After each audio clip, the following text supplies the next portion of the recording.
ठीक है, CS executive, ये inter second chapter incorporation company law है ना। चलो देखो, मैंने बोला भी था कल बहुत इंपॉर्टेंट टॉपिक है आज, क्लियर है, ठीक है, मतलब बेसिक कॉन्सेप्ट्स आपके हो गए। अब आपका क्या चालू हुआ है कि कंपनी कैसे बनती है, अरे समझ, बिल्कुल बेसिक, क्लियर है, ठीक है ना, बिल्कुल बेसिक से चालू हो रहा है, सारे लोग इतना ध्यान देंगे, है ना, कोई बकर बकर नहीं, समझ आ रहा है, ठीक है, सुनो इधर, ठीक है।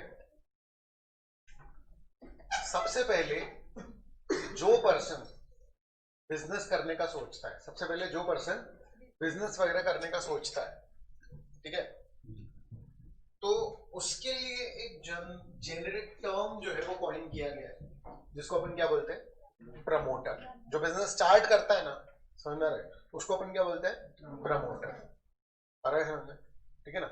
अब प्रमोटर वर्ड का जेनेरिक मीनिंग अगर अपन निकालेंगे तो कुछ प्रमोट कर रहा है या कुछ ऐसा कर रहा है, तो नहीं, अपन इसको किस तरीके से लेने वाले, जो कोई भी बिजनेस वगैरह स्टार्ट कर रहा है, क्लियर है क्या, ठीक है।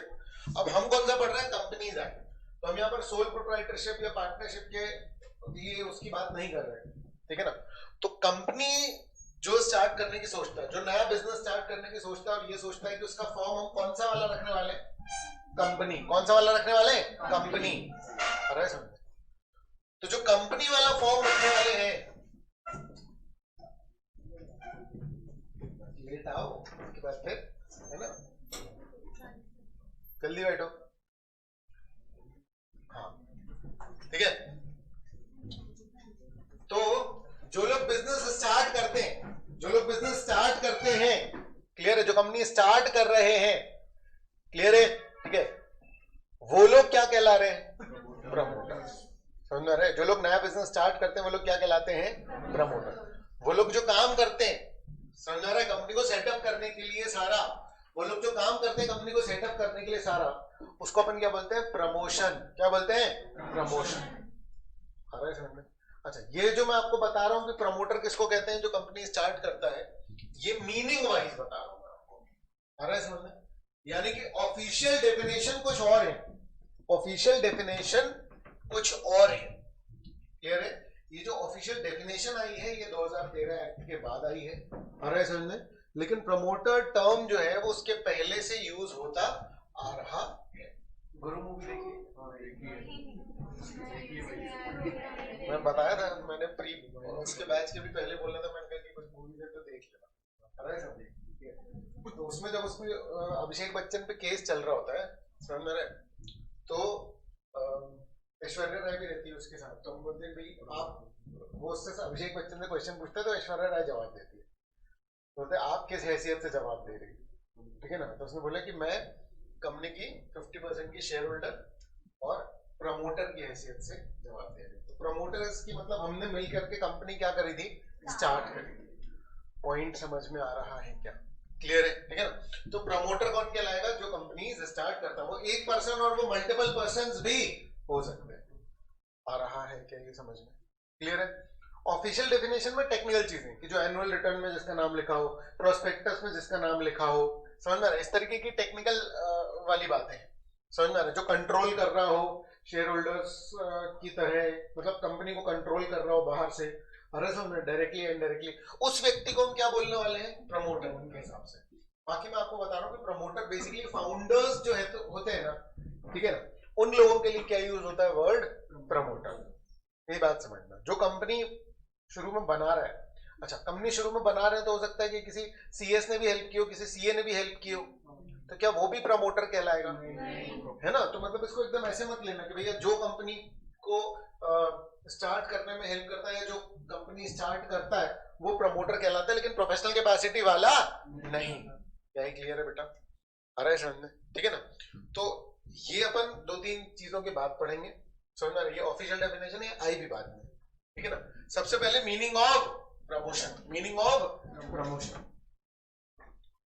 The term promotion means all those steps that are required to bring a company into existence and then to set it to go. बहुत सिंपल सी लाइन है, समझ में आ रहा है कि कंपनी को पूरा बना देना, समझ में आ रहा है, वो क्या कहलाता है? प्रमोशन। अरे समझ में, उसके बना करके चला देना। क्लियर है क्या? समझ में आ रहा है? कंपनी को बना करके चला देना। ये बात किसी सेक्शन में नहीं लिखी हुई है। आप इस बात का बाइफरकेशन समझे कि कहां हम चीजों का मीनिंग समझ रहे हैं और कहां पर कानून में क्या लिखा हुआ है। अरे समझे? ठीक है ना? सीधे सीधे सिर्फ कानून की बातें पढ़ेंगे तो भी अपने को अंडरस्टैंडिंग नहीं आ पाएगी। क्लियर है क्या? ठीक है, इसलिए अपन इस तरीके से चल रहे हैं। Promotion means preliminary steps. Preliminary मतलब स्टार्टिंग वाले, शुरुआती steps undertaken by the promoters to bring a company into, company को एग्जिस्टेंस में लाने के लिए जितनी चीजें रिक्वायर्ड होती हैं उसको क्या बोलते हैं बेटा? क्या बोलते हैं? प्रमोशन। क्लियर है? ठीक है ना? तो अपन फिर ये वाला बैच इसके बाद पढ़ेंगे। अरे सर पहले ये देखो, ये मीनिंग लिखे हुए। अरे सर ये ऑफिशियल डेफिनेशन है, समझ में एग्जाम में आएगी तो ये तो लिखना ही पड़ेगी आपको, समझ में, लेकिन इससे रिलेटेड भी आपको चीजें आ सकती हैं एग्जाम में। जेनरिक ओपिनियन बेस्ड आता है। तो कौन है प्रमोटर? प्रमोटर वो पर्सन है who originates the scheme for the formation of company, जो कि मेमोरेंडम और आर्टिकल्स बनाता है। अरे समझ, एग्जीक्यूट करता है मतलब साइन करता है और उसको रजिस्टर करवाता है। उसके बाद फर्स्ट डायरेक्टर्स कौन बनेंगे उनका पता लगाता है, उनके साथ कॉन्ट्रैक्ट्स वगैरह सेटल करता है, प्रीलिमिनरी कॉन्ट्रैक्ट्स, प्रोस्पेक्टस बनवाता है, समझ रहे हैं, एडवर्टाइजमेंट करवाता है, सर्कुलेशन करवाता है प्रोस्पेक्टस का, जिसके थ्रू कंपनी को क्या मिलते हैं? पैसे मिलते हैं। And placing the capital. Capital मतलब कि वही जो कंपनी के पास जो फंडिंग आई उसको अपन क्या बोलते हैं? कैपिटल। तो यहां तक का जो सारा काम है वो जो व्यक्ति करता है उस व्यक्ति को क्या बोला जाता है? क्लियर है क्या? देखो यहां पर बोला है not a term of law but a term of business. Since ये लाइन पहले से है, जब ये टर्म लॉ में नहीं था, अब इसका रेलेवेंस नहीं है। क्यों? क्योंकि टर्म ऑफ लॉ हो चुका है ये प्रमोटर। तो पहले ये कौन सा टर्म था? सिर्फ और सिर्फ जनरल बिजनेस टर्म। तो ये बोल रहा है कि the term promoter is not a term of law, it is a term of business. In other words, it is not important and not even possible to precisely define the term promoter or the functions carried out by him. promoter क्या क्या करता है? Actually company start करने के लिए जो कुछ भी लगता है, कंपनी स्टार्ट करने के लिए जो कुछ भी लगता है उसको अपन क्या बोलेंगे? प्रमोशन। और वो जो काम कर रहा है उसको अपन क्या बोलेंगे? प्रमोटर। तो एक चीज समझना, जब आप डेफिनेशन लिखोगे या बोलोगे, अरे समझ, तो आप इस तरीके से नहीं बोलोगे कि जो प्रमोटर होगा वो ये करेगा, ये गलत है। अरे समझना, आप इस चीज को कैसे बोलेंगे? जो ये करेगा वो क्या कहलाएगा? प्रमोटर। तो कोई पोजीशन नहीं है कि चलो प्रमोटर की पोजीशन वेकेंट है तो चलो प्रमोटर भरते, फिर प्रमोटर को ये जॉब प्रोफाइल है उसका, ऐसा नहीं है। बेसिकली हर वो व्यक्ति जो कि बिजनेस स्टार्ट करने का सोच रहा है और सोच रहा है कि चलो मैं कंपनी बना लेता हूं, उसको ऑटोमेटिकली अपन क्या बोलने लग जाते हैं कि ये कौन है? प्रमोटर। पॉइंट समझ में आ रहा है क्या? क्लियर है क्या? ठीक है ना? तो ये जो सारी डेफिनेशन है इसकी मीनिंग के हिसाब से डिफाइंड है। यहाँ जो आगे पोजीशन ऑफ प्रमोटर या जो फंक्शन ऑफ प्रमोटर है, तो अपन एक बार ऑफिशियल डेफिनेशन भी पढ़ लेते हैं। ठीक है? वो व्यक्ति जिसका नाम प्रोस्पेक्टस में लिखा हुआ है एज ए प्रमोटर, और कंपनी के एनुअल रिटर्न में जिसको आइडेंटिफाई किया गया है किस तरीके से? प्रमोटर की तरह। ये लीगल डेफिनेशन है। और ऐसा में सिंपल भाषा में जिसका नाम प्रोस्पेक्टस में लिखा हुआ है, जिसका नाम एनुअल रिटर्न में लिखा हुआ है एज ए प्रमोटर, वो कौन है? प्रमोटर। उसके अलावा और कौन है प्रमोटर? ध्यान से, ठीक है ना? जिसके पास कंपनी के अफेयर्स का कंट्रोल है, जिसके पास कंपनी के अफेयर्स का कंट्रोल है डायरेक्टली या indirectly, as a shareholder, as a director या किसी और तरीके से, अगर वो कंपनी के अफेयर्स को कंट्रोल कर रहा है तो वो कौन मान लिया जाएगा बाय डिफॉल्ट? प्रमोटर। क्योंकि नॉर्मली फाउंडर या जो होता है वो अपना कंट्रोल रखता है। आ रहा है समझने? In accordance with whose advice, मतलब और कौन है? प्रमोटर मतलब वो पर्सन जिसके अनुसार, in accordance with whose advice, जिसकी एडवाइस पर, जिसके डायरेक्शंस पर, जिसके इंस्ट्रक्शंस पर बोर्ड ऑफ डायरेक्टर, अकस्टम्ड मतलब हैबिचुअल, कस्टम्ड मतलब क्या होता है? हैबिचुअल। मतलब बोर्ड ऑफ डायरेक्टर्स जिसके इशारों पर चलते हैं, बोर्ड ऑफ डायरेक्टर जिसके इशारों पर चलेंगे, और ऐसा में बोर्ड ऑफ डायरेक्टर आमतौर पर जिसकी बात मानते हैं, वो व्यक्ति क्या कहलाता है? प्रमोटर। समझ में? ये ऑफिशियल डेफिनेशन है। और हम कह रहे हैं कि उस व्यक्ति को हम प्रमोटर नहीं बोलेंगे जो सिर्फ मियरली, यानी कि सिर्फ जो किसमें वर्क कर रहा है?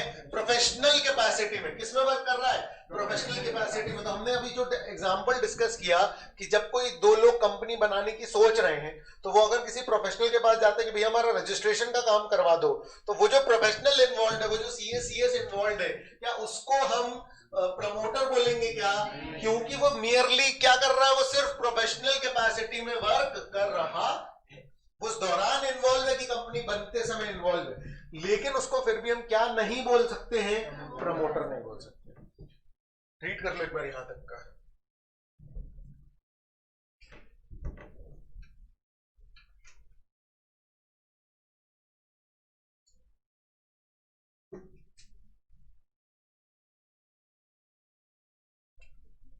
लिखना है तो लिख भी सकते हो, बोर्ड में दिख जाएगा आपको थोड़ा छोटे छोटे सा।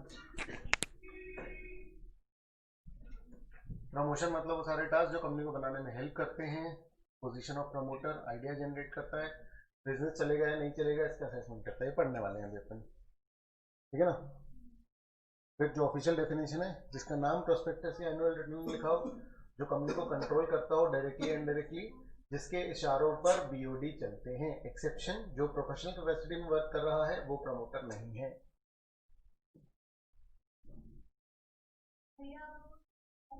फोटो खींच भी लो बेटा, लेकिन घर जाके देखेंगे नहीं अपन, समझ में आ रहा है? देखना ऐसी पुरानी फोटो में बहुत पड़ी होंगी जो अपन ने कभी घर जाकर के देखी ही नहीं, समझ में आ रहा है? कोई प्रॉब्लम नहीं है फोटो खींचने में, लेकिन लिखोगे तो ही कर पाओगे, क्योंकि लिखोगे नोट्स में, समझ में आ रहा है? मेरी बात समझना। प्रॉब्लम पता क्या होती है? प्रॉब्लम ये कि तुम्हारे पास ऐसा कोई मैकेनिज्म नहीं है कि जब तुम पढ़ते पढ़ते उस टॉपिक पे पहुंचोगे तब तुमको एक ट्रिगर हो कि हमने इसकी फोटो ली। अभी है, समझ में आ रहा है? लेकिन वो जो कैमरे की फोटो है वो उस पढ़ाई से कनेक्टेड नहीं है, या तो फिर तुम उसका रिमाइंडर लगाओ। मतलब तुमको नोट्स में लिखना पड़ेगा कि हाँ फोटो देखो। हो सकता है कि सुनने में ऐसा अजीब सा लगे, लेकिन मैं सच बता रहा हूँ कि इतना वो करने के बाद रिसोर्सेज कितने ही जुटा लो, यूज नहीं कर पाते थे, ठीक है ना। तो हमेशा इस चीज का इंतजाम कर लेना, समझ रहे कि चीजों का इम्प्लीमेंटेशन कैसा होगा, समझ रहे हैं? वो बहुत इंपॉर्टेंट है। हाँ, ये सी वाला जो पॉइंट दिया है डेफिनेशन एज पर लॉ वाले में, सी वाले पॉइंट में, हाँ। वो तो बोर्ड ऑफ डायरेक्टर प्रमोटर की बात तभी मारेंगे जब उसका मेजॉरिटी वोटिंग पावर या शेयर होल्डिंग होगी। मेरी बात ध्यान से समझना, ठीक है। बोर्ड ऑफ डायरेक्टर्स प्रमोटर की बात तभी मानेंगे जब उसके पास शेयर होल्डर शेयर्स होंगे, समझ रहे हैं? ये मैटर ही डिफरेंट है। हमने लीगल डेफिनेशन में क्या पढ़ा? प्रमोटर कौन है? जिसकी बातें बोर्ड ऑफ डायरेक्टर मानता है। मैं क्या कह रहा हूं, कानून तुम्हें क्या डिफाइन कर रहा है? कानून तुम्हें ये डिफाइन कर रहा है कि अगर बोर्ड ऑफ डायरेक्टर किसी की बात मानता है, नहीं माने तो नहीं माने। पॉइंट समझ में आ रहा है? कानून को इस बात से कोई मतलब नहीं है कि क्यों मानता है या मानता है। तुम कह रहे कोई नहीं मानता, कानून कह रहा है ठीक है ना, तो कोई नहीं है प्रमोटर। अगर बोर्ड ऑफ डायरेक्टर किसी की बात मानते हैं तो वो व्यक्ति क्या है? प्रमोटर। ऐसा प्रैक्टिकली मैं तुमको बताता हूँ, जैसे कोई नेता वेता कंपनी बनाते हैं ना, समझ रहे, तो वो लीगली इन्वॉल्व नहीं रहता, लेकिन वो इनडायरेक्टली पूरी कंपनी को कंट्रोल कर रहे होते हैं। ऐसे केस में अपन क्या बोलेंगे उनको? समझ में आ गया? अरे कैसी बात कर रहे, तो वो होगा ना यार प्रमोटर, क्योंकि वो फिर प्रोफेशनल कैपेसिटी में नहीं, पर्सनल कैपेसिटी में वर्क कर रहा है। पॉइंट समझ में आ रहा है? जो बिजनेस स्टार्ट करता है वो क्या कहलाता है? प्रमोटर। क्लियर है? ठीक है। हाँ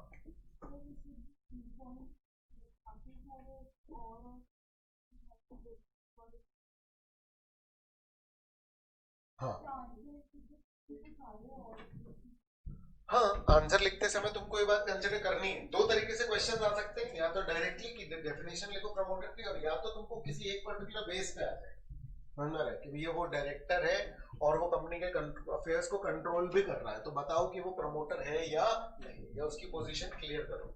आ रहा है समझ में? रेयर है ऐसा क्वेश्चन, लेकिन समझो आया तो फिर तुम क्या बोलोगे कि हाँ एज ए डायरेक्टर अगर वो कंपनी के अफेयर्स को कंट्रोल कर रहा है डायरेक्टली एंड इनडायरेक्टली, तो वो कौन है? प्रमोटर। नहीं है समझ? इसमें पॉसिबिलिटीज कवर कर रखी है, जेनेरिक समझो, जो या तो फाउंडर मेंबर है या जो कंपनी पे अपना ज्यादा कंट्रोल रखता है किसी भी तरह से, समझ में आ रहा है? उसको कवर करने के लिए हमने बोला कि एनुअल रिटर्न में नाम लिखा, प्रोस्पेक्टस में नाम लिखा, या तुम कंट्रोल कर रहे हो कंपनी को, या बोर्ड ऑफ डायरेक्टर तुम्हारे हिसाब से चलता है, तो तुम कौन कहला गए? प्रमोटर।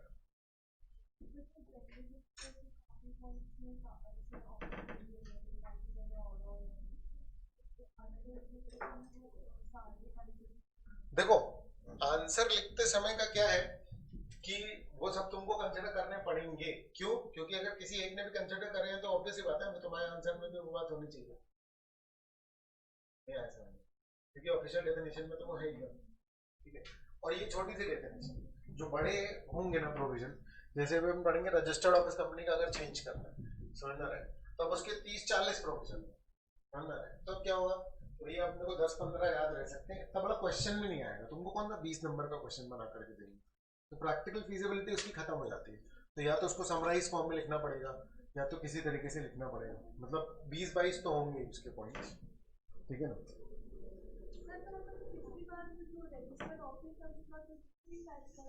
रजिस्टर अपन ने सिर्फ रजिस्टर्ड ऑफिस पढ़ा था, अपन ने ऑल्टरेशन ऑफ रजिस्टर्ड ऑफिस नहीं पढ़ा। ऑल्टरेशन ऑफ रजिस्टर्ड ऑफिस पढ़ा था अपन ने। हाँ तो वो छोटा सा प्रोविजन पड़ा होगा। अभी प्रोसीजर अपने को पूरा है, मतलब मेमोरेंडम नहीं देना अपने को, मेमोरेंडम और आर्टिकल। अभी क्या है कि मेमोरेंडम में लिखा होता है, ठीक है ना, फिर मेमोरेंडम में स्टेट होता है, वो अगर चेंज करोगे तो स्टेट अगर चेंज कर रहे हो, रजिस्टर्ड ऑफिस अगर तुम दूसरे स्टेट में लेकर के जा रहे हो तो मेमोरेंडम चेंज करना पड़ता है। तो वो वाला जो प्रोविजन है वो उसमें काफी सारे प्रोविजन, क्योंकि उसमें बहुत सारे लूप होल्स होते हैं, बहुत सारे लोगों ने गड़बड़ की हुई है, उसको लेकर मत पर्सनल भी मैं एक एग्जांपल दे रहा था उसमें चले गए पर। अरे समझ आएगा तो देख लेंगे, चिंता मत करो, टफ नहीं है, लेंदी हो जाता है बस। अरे समझ, और लॉजिकल है पूरा, ठीक है ना, तो वो समझ में आएगा। मतलब तुम खुद गवर्नमेंट बन के सोचोगे कि यार यार ये गड़बड़ी हो सकती है तो यार ये भी निभा लेना, ये भी निभा लेना, वो बहुत कॉमनली आएगा।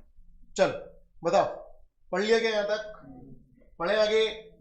चलो इधर ध्यान दो, ठीक है। पोजीशन ऑफ प्रमोटर, प्रमोटर की कैसी पोजीशन होती है इन जनरल, आप सोच करके देखोगे ना तो पेरेंट्स टाइप की या फाउंडर टाइप की पोजीशन होती है। आ रहा है समझ में? ठीक है ना। तो प्रमोटर, क्या प्रमोटर एजेंट है? देखो जब हम एजेंट वर्ड बात करते हैं ना तो हम लीगल बात कर रहे हैं, समझ आ रहा है? प्रिंसिपल एजेंट में कैसा होता है, अगर मान लो कि मेरा कोई एजेंट है तो पॉइंट क्या होगा कि वो जो भी कुछ करेगा उसकी रिस्पॉन्सिबिलिटी किसकी आएगी? मेरी। आ रहा है समझ? क्लियर है? लेकिन मेरा एजेंट होने के लिए, सुनना ध्यान से, अजीब सा लग सकता है, ठीक है, मेरा एजेंट होने के लिए मेरा होना जरूरी है, समझ आ रहा है? ठीक है ना। मैं ही नहीं हूं तो फिर मेरा एजेंट कैसे? समझ आ रहा है? तो यहां कंपनी अभी क्या हो रही है? बन रही है। जब तक कंपनी रजिस्टर नहीं हुई तब तक कंपनी बनी नहीं। पॉइंट समझ आ रहा है? इसलिए लीगली तो तुम प्रमोटर को क्या नहीं बोल सकते? एजेंट नहीं बोल सकते। डायरेक्टर्स को तुम एजेंट बोल सकते हो, क्यों? क्योंकि कंपनी बनने के बाद क्या होते हैं? डायरेक्टर्स अपॉइंट होते हैं। पॉइंट समझ आ रहा है? प्रमोटर वो व्यक्ति है जिसका काम तब स्टार्ट हो जाता है जब कंपनी होती नहीं, क्योंकि वही तो बनवा रहा है कंपनी को। पॉइंट समझ आ रहा है? तो वो जो काम कर रहा है, समझ आ रहा है, वो काम किसके लिए कर रहा है? अगर देखा जाए तो कंपनी के लिए। लेकिन लीगली जब अपन बात करेंगे तो क्या कंपनी अभी एग्जिस्टेंस में है? तो अपन जब प्रैक्टिकल बात करते हैं तो हाँ ये कंपनी बनवा रहा है, हाँ बन जाएगी कंपनी, बन जाती जैसे तो अपन बोल रहे हैं हाँ ये प्रमोटर है, इसी ने बनवाया तुमको। लेकिन जब अपन लीगल बात करते हैं, समझ आ रहा है, तो वो प्रमोटर जो भी काम कर रहा है उसकी सारी जिम्मेदारी उसके खुद के ही सर पे है, जब तक कि कंपनी रजिस्टर ना हो जाए। अभी पढ़ेंगे आ रहा है समझ में? तो पेरेंट्स टाइप की सिचुएशन है किसकी? प्रमोटर की।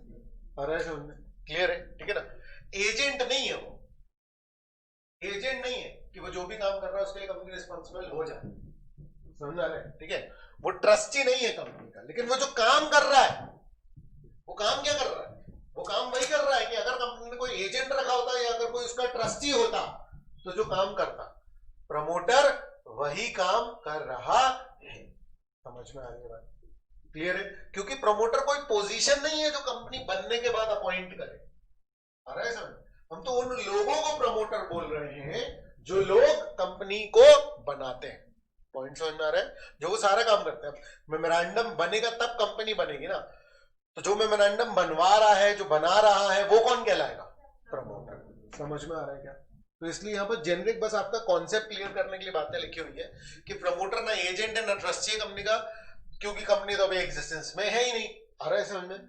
हाउएवर, हालांकि उसकी पोजीशन बिल्कुल वैसी है जैसे कि वो एक एजेंट या ट्रस्टी हो, लेकिन लीगली हम उसको क्या एजेंट या ट्रस्टी बोल सकते हैं? क्लियर है? अरे समझे। आगे देखो क्या काम करता है प्रमोटर। अरे समझे। तो एक चीज अगेन फिर मैं बोल रहा हूं, समझ रहे हैं क्या काम करता है प्रमोटर, इस तरीके से नहीं समझेंगे अपन इसको कैसे समझेंगे, जो भी ये काम करता है वो क्या कहलाता है, पॉइंट समझ में आ रहा है, क्लियर है, ठीक है ना। तो ऑटोमेटिकली किसी व्यक्ति को अपन क्या बोलने लग जाएंगे, प्रमोटर। नाम से नहीं आएगा कि देखो मैं प्रमोटर हूं, अरे समझ में। वो बोलेगा मैं कंपनी बना रहा हूं तो हम बोलेंगे अच्छा तो तुम प्रमोटर कहलाए। आ रहा है क्या ये समझ में। देखो ध्यान से देखो, बहुत सिंपल सिंपल बातें। Generating the idea of starting a business, कोई बिजनेस स्टार्ट करना, उसका आइडिया कौन जनरेट कर रहा है, जो भी कर रहा है वो क्या कहलाएगा, क्लियर है। कौन सा बिजनेस स्टार्ट करना चाहिए, फीजिबिलिटी स्टडी। फीजिबिलिटी स्टडी मतलब बिल्कुल जेनरिक है, मतलब आज की डेट में तुम सोच रहे हो कि यार कोई बिजनेस करना है, कोई बड़ा बिजनेस करना है, तो तुम जिस तरीके से क्या कर रहे हो, उस बिजनेस को लेकर के सोच रहे हो, जिस तरीके से उस बिजनेस को लेकर के आगे बढ़ाने वाले हो, अरे समझ, ठीक है ना। तो तुम क्या कहलाए, प्रमोटर, समझ में। अब तुमने अल्टीमेटली मान लो सोल प्रोप्राइटरशिप या पार्टनरशिप कर ली तो फिर कंपनीज एक्ट में हम तुमको नहीं पढ़ रहे, लेकिन अगर तुम कंपनी रजिस्टर कराने के लिए सारे काम कर रहे हो, कंपनी फॉर्म में बिजनेस करने वाले हो, अरे समझ में, तो तुमने जो भी सारा कुछ काम किया उसको फिर हम किस में गिन लेंगे, प्रमोशन में, और तुम क्या कहलाओगे, उस कंपनी के प्रमोटर।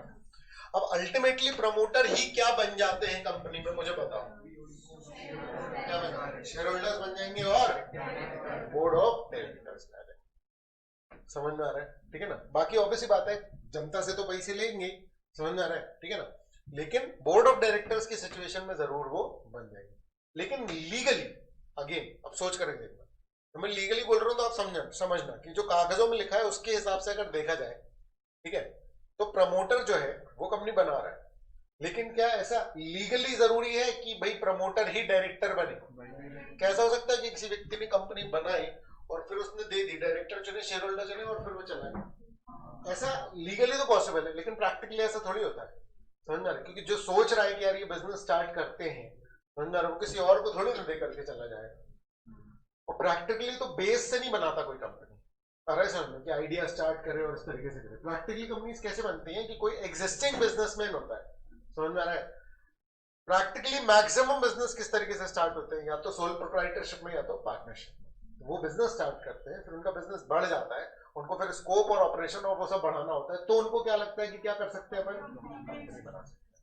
तो फिर वो उसको क्या कर देते हैं, सोलोमन टाइप, अपने बिजनेस को जैसे उसने बेच दिया था उस तरीके से आप क्या करते हो, कंपनी में कन्वर्ट कर लेते हो।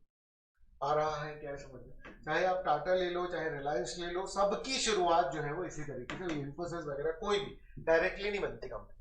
आ रहा है समझ में। कोई एक बंदा होता है जो सोचता है कि यार कैसे बिजनेस करें, फिर वो बिजनेस करना स्टार्ट कर देता है, इवेंचुअली वो क्या बना लेता है, कंपनी। आ रहा है समझ में। कम लोग हैं जो डायरेक्टली कंपनी स्टार्ट करते हैं, जैसे मान लो कि अपन लोग हैं जैसे प्रोफेशनल्स हैं, समझ में, तो हमको पता होता है ना कि कंपनी बननी, समझ में। हर बंदा थोड़ी ये पढ़ाई करके बैठा होता है, क्लियर है क्या, ठीक है। चलो, generating the idea, making feasibility study. Feasibility क्या होती है कि यार चलेगा नहीं चलेगा बिजनेस, समझ में आ रहा है। तो कमर्शियल फीजिबिलिटी होती है, टेक्निकल फीजिबिलिटी होती है, वो सारी कुछ एस्टैब्लिश करेगा कि प्रॉफिटेबल होगा या नहीं होगा। कौन कौन से फंडामेंटल डिसीजन लेगा, नया बिजनेस स्टार्ट करें या एग्जिस्टिंग बिजनेस को टेक ओवर कर लें, ये डिसीजन लेगा। आ रहा है समझ में, ठीक है। कौन सी कंपनी बनाए, पब्लिक बनाए कि प्राइवेट बनाए, लिमिटेड बनाए कि अनलिमिटेड बनाए, आ रहा है समझ में। गारंटी वाली कंपनी बनाए, शेयर वाली कंपनी बनाए, ये सब डिसीजंस जो लेता है उसको क्या बोला जाता है, आ रहा है समझ में। उसके बाद फिर the amount of authorise capital. Authorise capital जानते हैं हम लोग, किस नाम से बुलाते हैं अपन ऑथराइज कैपिटल, ड्रीम कैपिटल। इस तरीके से बुलाएंगे अपन ड्रीम कैपिटल। ड्रीम कैपिटल क्यों बोल रहा हूं उसको, क्योंकि ये वो मैक्सिमम अमाउंट है जिस तक कंपनी कल को जा सकती है, समझ में आ रहा है। ये एक ऐसा अमाउंट होता है जो कंपनी बनाते समय मैं लिखवा देता हूं कि हाँ कल को हम इस अमाउंट तक जा सकते हैं। कंपनी स्टार्ट कितने से हो रही है वो ऑथराइज कैपिटल नहीं होगा। हाँ कंपनी बनती है, पहले लोन लेगा, पैसे से होते नहीं तो एक सेकंड जरूरी क्यों जरूरी है कि लोन ले? हाँ अगर लोन लिया और कंपनी बनाई तो वो लोन पर्सनल है बेटा, उसका वो पर्सनल हुआ। अगर आप कंपनी बना करके लोन लोगे तो कंपनी के नाम से ले सकते हो। कंपनी सेपरेट लीगल आइडेंटिटी है, पॉइंट समझ में आ रहा है। अगर आपको अपना लोन कंपनी के नाम पे ट्रांसफर करना है तो लीगल फॉर्मेलिटीज के थ्रू वो होगा, क्योंकि कंपनी एक सेपरेट लीगल एंटिटी, ऑटोमेटिकली वो लोन लिया है उसने वो कंपनी के नाम पर नहीं होगा। लेकिन ऐसा पॉसिबल है एक पर्टिकुलर केस में, हम पढ़ेंगे इसमें प्री इनकॉर्पोरेशन कॉन्ट्रैक्ट्स करके होता है, समझ में आ रहा है? तो उसमें अपन इस डिटेल को जानने वाले हैं। क्लियर है क्या ये? आ रहा है समझ में? ठीक है ना? चलो अब देखो, ठीक है। ऑथराइज कैपिटल मेमोरेंडम आर्टिकल्स वगैरह कौन बनाता है?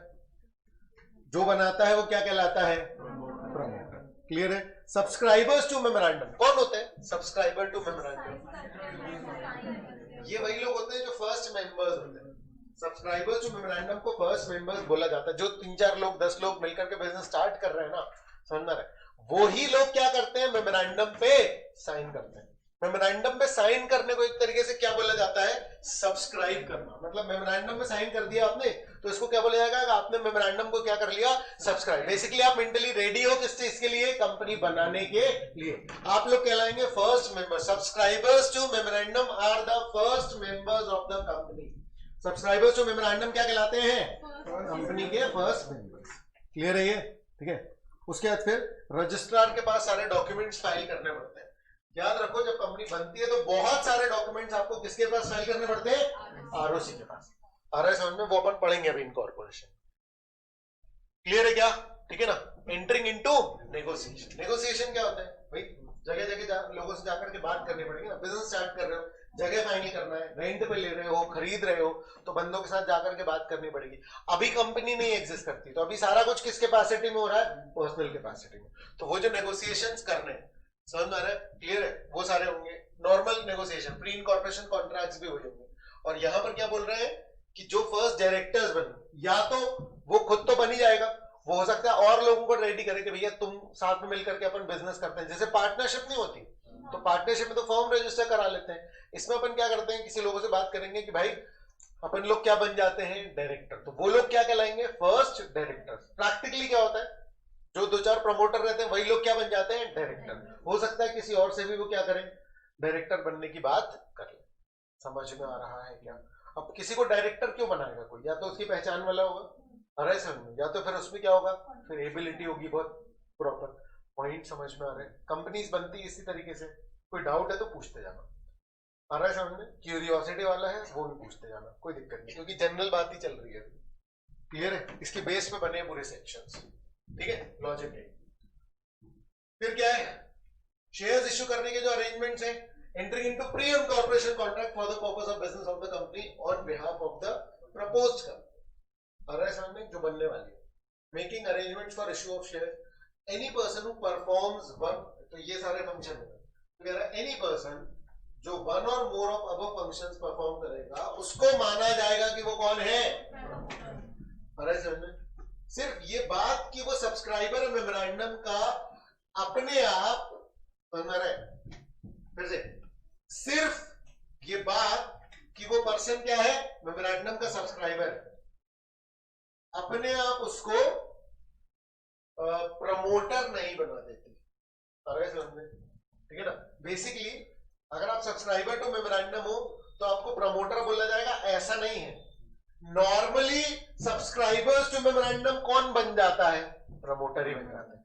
लेकिन हर वो सब्सक्राइबर, हर बंदा जो सब्सक्राइब किया है, क्या वो प्रमोटर होगा ही होगा?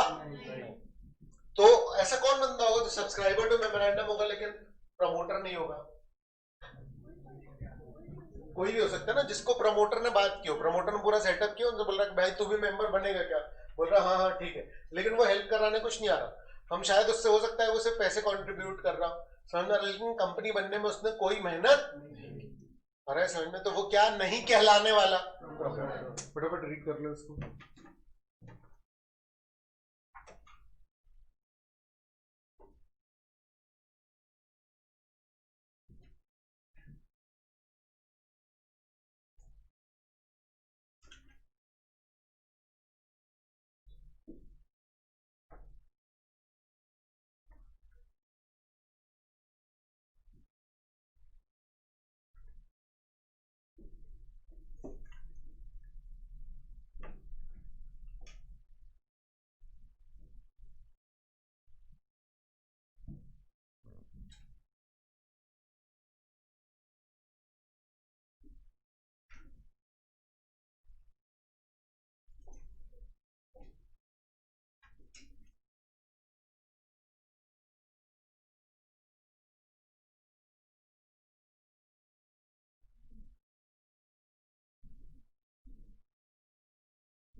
पढ़ा क्या बेटा? हाँ, ट्रस्ट वाली कैपेसिटी में प्रमोटर्स पेरेंट्स जैसे होते हैं ना, तो ट्रस्ट वाली पोजीशन में होता है, समझो ना। प्रमोटर्स जो लिख देंगे मेमोरेंडम में वही उसका बिजनेस हो जाएगा कंपनी का, उसके बाहर नहीं जा सकते। उसके दायरे वगैरह कौन बना रहा है? प्रमोटर्स ही तो बना रहे हैं, ठीक है। हाँ, इनफैक्ट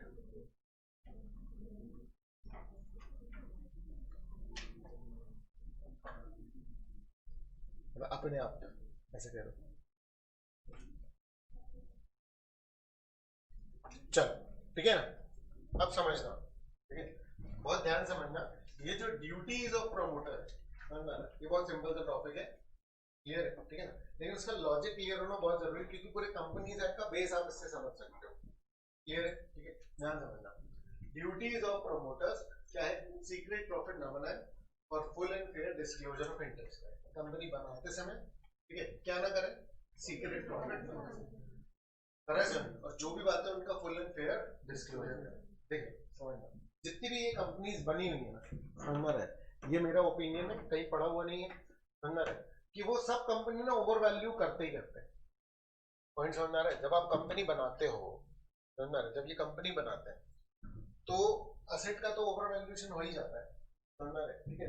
उसमें मेनली ये है कि गुडविल का किस लेवल का वैल्यूएशन होता है, समझना, ठीक है। मान लो कि मैं कोई कंपनी बनाऊं, समझना रहे, ठीक है ना, मेरा कोई बिजनेस चल रहा था। नॉर्मली कैसे बनती कंपनी? एग्जिस्टिंग बिजनेस को कन्वर्ट करके, क्यों बनती है कंपनी?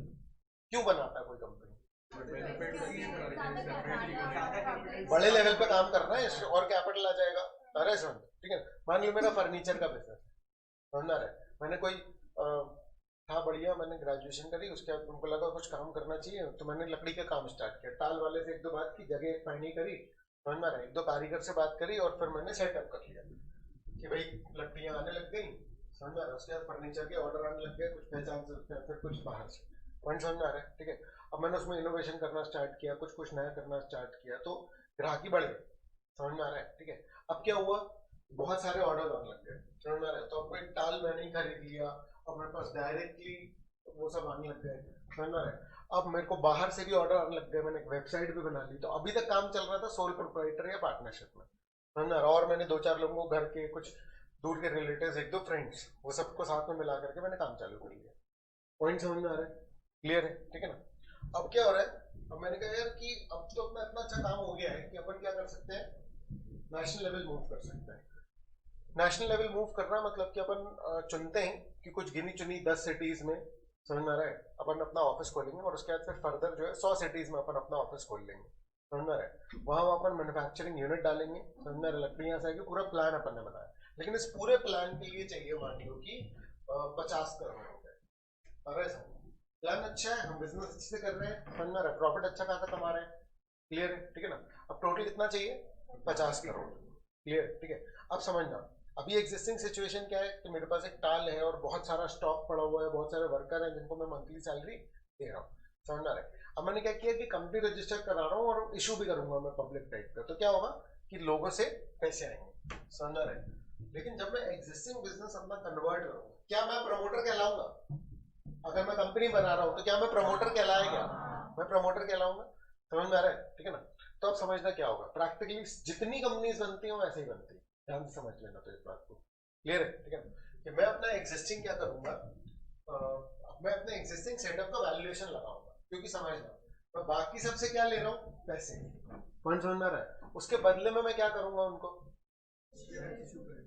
शेयर्स इशू करूंगा, समझ में आ रहा है। मैं क्या करूंगा? बाकी सबसे पैसे लूंगा और उनको शेयर्स इशू करूंगा। मैं अपने पास भी कुछ शेयर्स रखूंगा, लेकिन मैं पैसे थोड़ी लगाऊंगा। मैं तो कंपनी को क्या देने वाला हूँ? असेट देने वाला हूँ ना, समझ में आ रहा है। मैं भी एक शेयर होल्डर हूँ। अभी मैं अपने बिजनेस में 100% की शेयर होल्डिंग पे हूँ ऑलमोस्ट, या अगर मान लो फ्रेंड्स वगैरह है तो हो सकता है कि मैं 40-50% की शेयर होल्डिंग पे हूँ, आ रहा है समझ, ठीक है ना। अब 50 करोड़ नहीं, मैं अपने बिजनेस का वैल्यूएशन करा मान लो कि 2 करोड़, समझ में आ रहा है, तो मेरी होल्डिंग हो जाएगी 4%। अब समझ में आ रहा है आपको? 50 करोड़ में 2 करोड़ कितना होगा? 4%। अरे मतलब मैं फंडिंग कितनी जुटा रहा हूँ आम जनता से? 50 करोड़ है ना, तो 48 करोड़ आ रहा है समझ में, मतलब कि 96% की फंडिंग मैं उठा रहा हूँ। आप पॉइंट समझ पा रहे हैं क्या? अब ये जो मैंने अपने बिजनेस का वैल्यूएशन करा है ना 2 करोड़, इसमें वो झोल हो सकता है, तो यहाँ पर इसलिए यहाँ पर ड्यूटीज ऑफ प्रमोटर में ये बात की गई। मेरे पास जो स्टॉक पड़ा हुआ है, समझ आ रहा है, ठीक है, लकड़ी का या जो भी है, समझ आ रहा है, उसको मैं कितने पे वैल्यू कर रहा हूँ। अब आप बोलोगे अकाउंटिंग स्टैंडर्ड है, वो सारे कुछ हैं, लेकिन बहुत सारे कंपनी में लगते हैं और उन पर कुछ होता नहीं है, उसमें ऑडिट का कुछ प्रोविजन नहीं, कुछ ऐसा नहीं होता। या अगर मान लो कि मैं कुछ उसमें धांधली कर लूँ, तो वो जो मेरा स्टॉक है, अगर मान लो वो 50 लाख का और मैं उसको कितना बता रहा हूँ, मान लो 70 लाख का, तो क्या होगा? ओवर वैल्यूएशन होगा ना। मुझे तो 20 लाख के शेयर ज्यादा मिल गए ना। पॉइंट समझ रहे हो क्या? अब समझना, अब मैंने एक जमीन ली थी, वो जमीन कितने की? 5 लाख की, समझ आ रहा है, जब मैंने वो काम चालू किया था या जो भी था। अब 10 साल मेरे को काम करते करते हो गए, समझ आ रहा है। अब मैं वो जमीन कंपनी को दे रहा हूँ, तो भैया मैं 5 लाख में थोड़ी दूंगा भाई। आज की डेट में उसकी वैल्यू मान लो कितनी है? 15 लाख। तो मैं कंपनी से, जब मैं कंपनी में उसको दूंगा तो कितने पे दूंगा? 15 पे दूंगा कि 5 में दूंगा? 15 में दूंगा ना। वो प्रॉफिट तो मेरा पर्सनल हुआ कि नहीं हुआ? मैं कंपनी को क्यों 5 लाख में दूंगा? क्योंकि फिर तो वो 10 लाख जो है वो किसमें बढ़ जाएगा? सारे लोगों में नहीं बढ़ जाएगा। क्या आप समझ रहे हैं? गुडविल क्रिएट की है, पॉइंट समझ में आ रहा है। अभी जितने भी फ्यूचर कस्टमर्स होंगे वो किसकी बात सुन करके आएंगे? किस लिए आएंगे? क्योंकि काम अच्छा चल रहा था ना, जब सोल प्रोप्राइटर में था। मेरी गुडविल की भी तो कुछ वैल्यू है। क्या पॉइंट समझ रहे हैं? क्लियर है? तो मैं अपने बिजनेस को थोड़ा सा, बहुत ऑब्वियस सी बात है, मैं ओवर वैल्यू करूंगा, समझना रहे। ओवर वैल्यू नहीं मतलब मैं उसका वैल्यूएशन करूंगा, क्लियर है। लेकिन अब 5 लाख की जमीन है, हो गई है 15 लाख की, अगर मैं उसको 40 लाख में दूं तो गलत हो जाएगा। पॉइंट समझ में आ रहा है? ठीक है ना। दूसरा, प्रॉफिट बनाओ, कोई दिक्कत नहीं, क्योंकि देखो तुम जो 2 करोड़ लगा रहे हो, समझना ध्यान से, आप एग्जाम्पल पे है ना अभी भी, समझ में आ रहा है। तो जो 2 करोड़ आप लगा रहे हो, उसमें आप 2 करोड़ का शेयर ले रहे हो। आप 2 करोड़ के शेयर, यानी आपके पास 4% शेयर होंगे, यानी कंपनी जितना भी कमाएगी तो 4% जो प्रॉफिट है वो आपको जाए। तो आपका प्रॉफिट 4% बनता है कि ये आपने जबरदस्ती 4% की होल्डिंग कर ली? आपकी कायदे से 3% होनी चाहिए थी, जितने एसेट आपने लगाए। समझ में आ रहा है क्या बोल रहा हूँ? तो वो जो है, उस गड़बड़ी को रोकने के लिए समझ लो इस तरीके से बनाया गया कि आप सीक्रेट प्रॉफिट ना बनाए। क्योंकि जब आप प्रमोटर और जिस समय आप कंपनी कन्वर्ट कर रहे हो, तो आपने घर से ला करके अगर कुछ एसेट कंपनी में लगाए, तो वो अगर प्रॉफिट पर बना रहे हो, दिक्कत नहीं है, होगा ना प्रॉफिट, करो ना, कोई दिक्कत नहीं, बता दो सबको। क्योंकि बाकी जो 96% लगा रहे हैं, बाकी जो 48 करोड़ रुपए लगा रहे हैं, समझना, उनके साथ तो भेदभाव होगा ना भैया। उनको मान लो 10 लाख खर्च करके 1% मिला, तुमने 10 लाख खर्च करके 2% ले लिया, तो गड़बड़ नहीं है? पॉइंट समझ में आ रहा है क्या?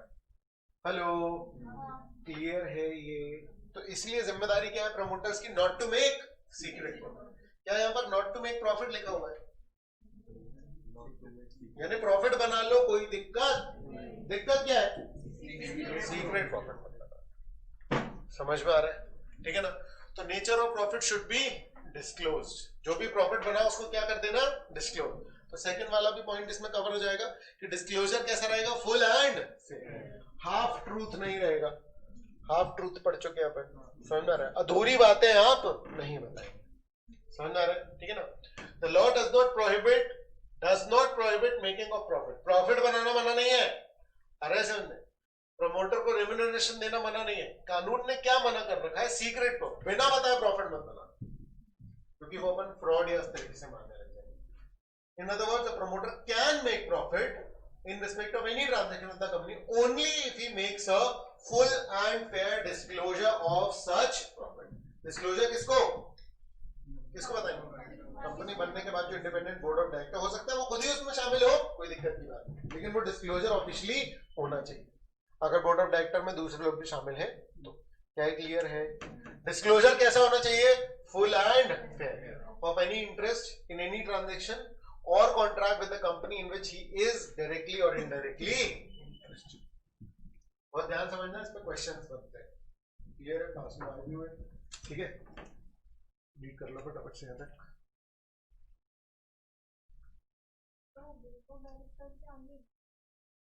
इंडिपेंडेंट इसलिए लगा हुआ है कि भाई जब बनेगा ना बोर्ड ऑफ डायरेक्टर, तो वो इंडिपेंडेंट, वो अलग है आपसे।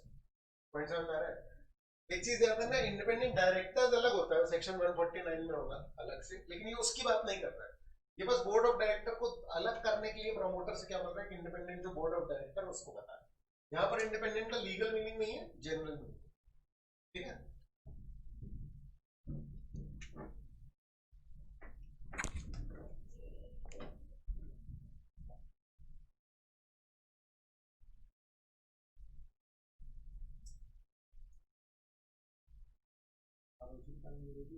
आरओसी वगैरह नहीं बतानी, क्योंकि यहां से देखो मैंने जो पूरा एग्जांपल बनाया उसमें आरओसी को दिक्कत क्या है, कुछ नहीं ना, जनरल पब्लिक को दिक्कत नहीं है। यहाँ उन लोगों को दिक्कत होने वाली है जो लोग क्या है, कंपनी में पैसे बेसिकली लगाने वाले हैं। तो मुझे नहीं पता कि मैं किस किस को बता सकता हूँ, समझ रहे, तो मैं ये बात बस किसको बता रहा हूँ, इंडिपेंडेंट बोर्ड ऑफ डायरेक्टर्स को, आ रहा है समझ में, ठीक है। जिनको किसने चुना है, जनता ने, समझ में आ रहा है, ठीक है ना। तुम जो पॉइंट बोल रहे हो वो सही है, लेकिन हाँ वो लीगली इसमें है नहीं, तो अपन नहीं कर सकते। दूसरी बात, जब पब्लिक से पैसे लेते हो तो प्रोस्पेक्टस इशू करते हो, उसमें वैसे भी फुल डिटेल होती है, तो उसकी चिंता मत करो, वो जनता तक वो इन्फॉर्मेशन पहुंच जाएगी। इस सिचुएशन में नहीं है वो, ठीक है ना, ठीक है।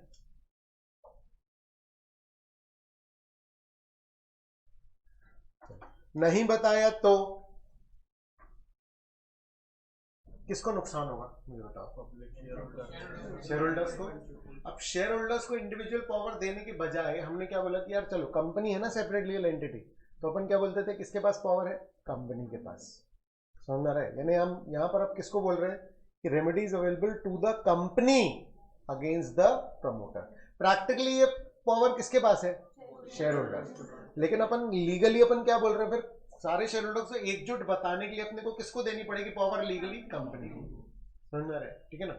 तब समझना, अगर प्रमोटर ने सीक्रेट प्रॉफिट बनाया, एक तो आपको ये सोचना पड़ेगा कि कैसे बनाया होगा, समझ में आ रहा है। या तो उसने क्या कर दिया होगा, चीजें महंगी बेच दी होगी, अनएक्सेप्टेबल, देखो समझो, चीजें महंगी बेचनी, प्रमोटर कंपनी को बेच रहा होगा चीजें महंगी, दिक्कत नहीं है अगर सही है, समझ में आ रहा है। अगर सही ट्रांजेक्शन ना तो दिक्कत क्या, मैंने बोला ना 5 लाख की जमीन तुमने ली थी, आज की डेट में 15, कोई बनाओ ना 10 लाख का प्रॉफिट, क्योंकि आज की डेट में उसकी कीमत कितनी है, 15 है, 40 मत बताओ, सीक्रेट प्रॉफिट मत बनाओ, समझ में आ रहा है, ठीक है ना। तो जो भी ट्रांजेक्शन होगा, समझ में आ रहा है, वो कॉन्ट्रैक्ट के थ्रू होगा, प्रमोटर और उसके बीच में। इसीलिए एक रेमेडी पता क्या है, रेसेशन। रेसेशन का मतलब क्या होता है, कैंसिल कर रहे हैं, पॉइंट समझ में आ रहा है। तो कंपनी उस कॉन्ट्रैक्ट को कैंसिल कर देगी जो किया है किसने, प्रमोटर ने, आ रहा है समझ में, जो प्रमोटर ने किसके साथ किया है, हेलो, क्या ये क्लियर है, ठीक है ना। देखो, where a promoter makes a secret profit and afterwards this fact becomes known to the company, है ना, the company will have the following remedies। remedies का मतलब जानते हैं आप लोग, क्लियर है ना, ठीक है ना। Action available against the wrong doer, clear है, उसको क्या बोलते हैं, रेमेडीज।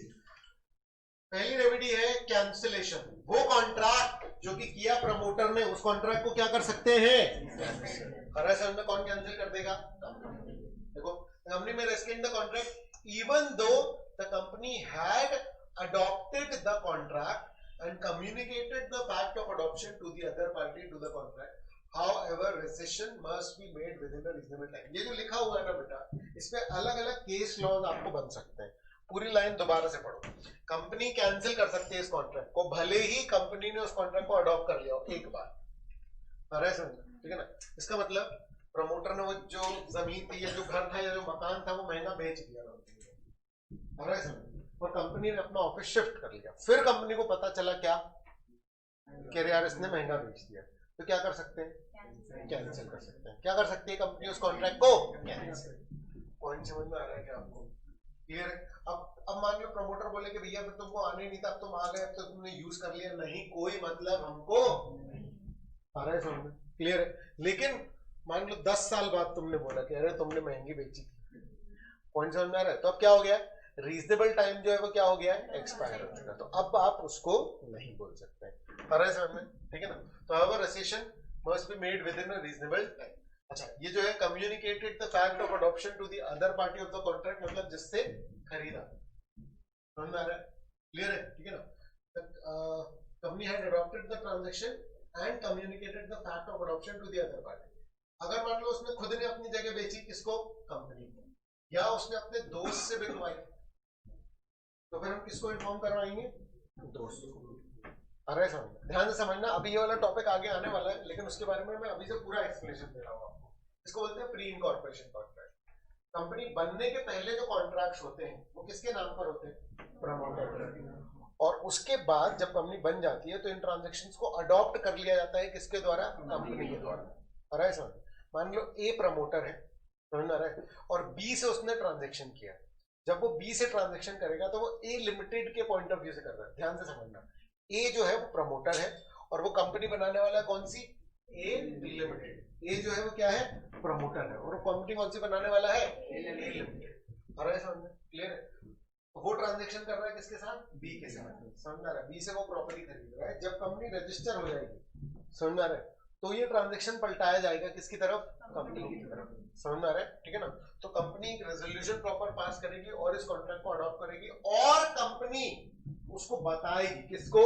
बी को, कि भैया अब से जो भी बात हो तो वो हमसे करना, अब कॉन्ट्रैक्टिंग पार्टी चेंज हो गई। इसको नोवेशन, आपको याद है?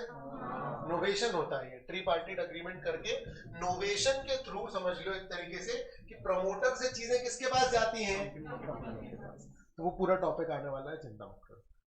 आ रहा है समझ में? तो भले ही वो कह रहा है कि अडॉप्ट कर लिया ट्रांजैक्शन, फिर भी जैसे पता चला कि यहाँ तो सीक्रेट प्रॉफिट बनाया गया था, किसके द्वारा? प्रमोटर के द्वारा, तो कंपनी उस कॉन्ट्रैक्ट को क्या कर सकती है? कैंसिल।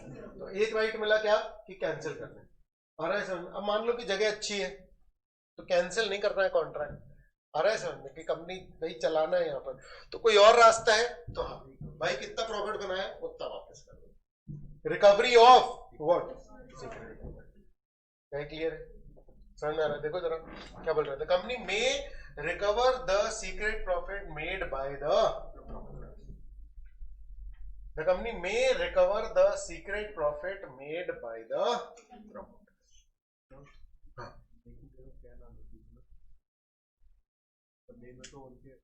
ऑप्शन पे ना, ऑप्शन पे, तो ठीक है, क्या दिक्कत है? अरे सर ठीक है ना, यहाँ पर मैं क्या करूँ, वो करेगा, कोई दिक्कत नहीं। क्लियर है? उसके बाद फिर क्या है?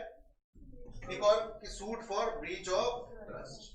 अरे समझ में कि प्रमोटर ने हमको धोखा दिया, ऐसा केस कौन किसकी तरफ फाइल कर देगा? कंपनी। होगा कुछ नहीं इसमें, अल्टीमेटली सीक्रेट प्रॉफिट की रिकवरी होगी, डैमेजेस अगर कुछ हुए तो उसकी रिकवरी होगी। आ रहा है समझ में? लेकिन हाँ, केस करने का अधिकार है। क्लियर है क्या? देखो जरा, कंपनी में sue the promoters for breach of trust. Clear? आ रहा है समझ में? हाँ। अगर वो 40 लाख में भी पे दे रहा है तो वो कॉन्ट्रैक्ट एक्ट के अंदर आएगा। कहाँ पे कंसिडरेशन हमारे साथ में अपन ने पढ़े हुए थे कि चलता है अगर बिल्कुल सही। दिक्कत ये है कि हमने एसेंशियल ऑफ वैलिड कॉन्ट्रैक्ट पढ़े, और उसमें हमने एक पॉइंट पढ़ा था कि लीगल फॉर्मेलिटीज अगर किसी और एक्ट में कुछ और है तो वो भी हमको निभानी पड़ेंगी, और अगर किसी और एक्ट की लीगल फॉर्मेलिटीज हैं तो वो इन डेरोगेशन ऑफ कॉन्ट्रैक्ट एक्ट नहीं होंगे। मतलब कॉन्ट्रैक्ट एक्ट ने बोला था कि अगर किसी दूसरे एक्ट ने कुछ बोला तो उसकी वैल्यू ज्यादा ही होगी, तो ये कंपनीज एक्ट है।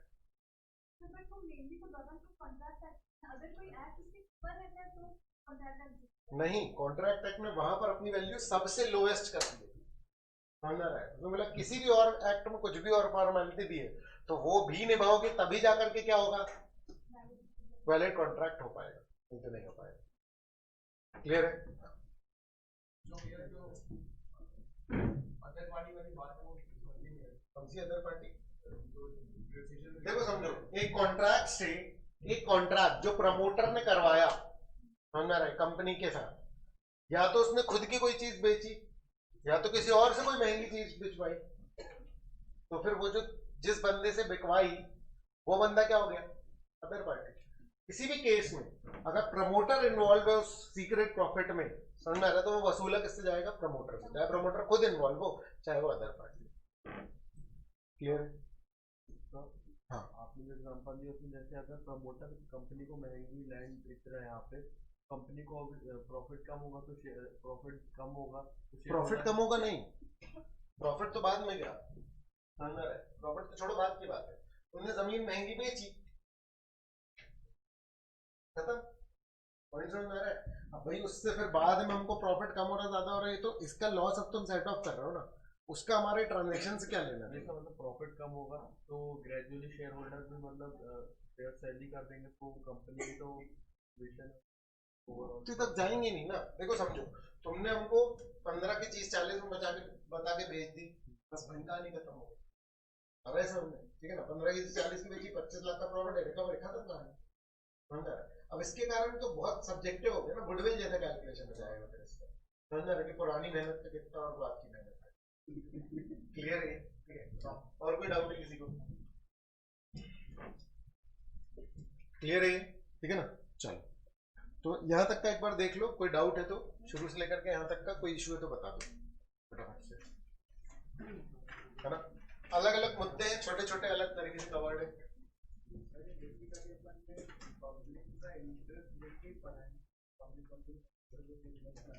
पूरा कंपनी एक्ट इसी बात को ध्यान रखो।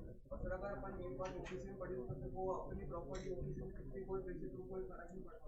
हाँ, लेकिन जब वो कन्वर्ट कराएगा उसको प्राइवेट या पब्लिक में, तो ऑडिट कराएगा। सही कॉन्सेप्ट है, पता है ऐसा कर सकते हैं, ओपीसी में ओवर वैल्यूएशन में डाल दो क्योंकि अपन नहीं है, उसके बाद प्राइवेट में कन्वर्ट कर लो, लेकिन वो जिसके साथ तुम उसको शेयर भेज रहा हो उसका नुकसान है, वो कौन है तो वो ध्यान से कर रहा है कि नहीं। इसका मतलब हमको ध्यान में रखना पड़ेगा अगर कोई हमको प्राइवेट कंपनी के शेयर होल्डिंग के लिए ऑफर कर रहा है, क्योंकि उसके शेयर का वैल्यूएशन किस बेस पे होना चाहिए। तुम किसी कंपनी के शेयर तब महंगे वैल्यू में खरीदो जब तुमको लगता है कि इसके फ्यूचर प्रोस्पेक्ट्स बहुत अच्छे हैं, क्योंकि फिर वो पूरा पैसा ओवर वैल्यूएशन का दे दो गुडविल मान के, समझे? थोड़ा एक्स्ट्रा डिस्कशन है।